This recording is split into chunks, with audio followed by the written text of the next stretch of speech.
मी आज हे शिवसेना पिंपरी शहर कार्यालय सचिव ज्ञानेश्वर शिंदे आज या ठिकाणी शहराच्या महिला संघटिका रुपालीताई अल्लाट यांच्या उपोषणानिमित्त त्यांना सपोर्ट करण्यासाठी आम्ही या ठिकाणी जमलेलो आहोत. आमचे शहर प्रमुखसुद्धा या ठिकाणी आले आहेत. त्यांच्या माध्यमातून मागेसुद्धा त्यांनी इथं एक ग्राउंड संदर्भात त्यांनी उपोषण केलं होतं. ते त्यांच्या प्रयत्नातून त्या सक्सेस झालेले आहे. आता मी तिकडून आल्यानंतर अकोटून आल्यानंतर रस्ते पाहिले.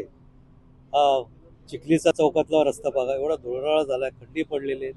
आळंदी ते हे देऊ हा पाण्याची मोठी लाईन गेलेली आहे. बऱ्याच ठिकाणी असे खचलेले आहेत की ते डांबरीकरण झालेले असं ते निघून गेलेले ॲक्सिडेंट होतात. आणि धुळीचं साम्राज्य एवढं आहे की बघायचं नाही. त्याकडे प्रशासक लक्ष देत नाही. आता आयुक्त होते ते आता नुकतेच आयुक्त बदललेत. तर नवीन प्रभारी श्रावण हर्डीकर आयुक्त आलेले आहेत. त्यांनी तरी ह्या चिखली मोशी हा ग्रामीण भाग आज महापालिकेत आलेला आहे.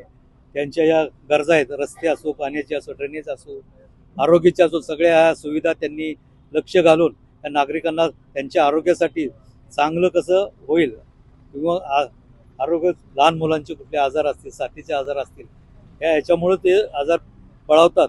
ते प्रशासनाने यामध्ये लक्ष घालून नागरिकांना दिलासा द्यावा आणि ताईंनी जे उपोषण केलेलं आहे त्या उपोषणात ते सक्सेस व्हावं. त्यांच्या ज्या मागण्या आहेत, आता बऱ्याच मागण्या दिलेल्या आहेत, 11 मागण्या आहेत. तर त्या उपोषणादरम्यान त्यांच्या उपोषणातून त्या साध्य व्हावं आणि आमचं पिंपरी शहर त्यांना पूर्ण त्यांच्या पाठीशी आहे. जय हिंद, जय महाराष्ट्र.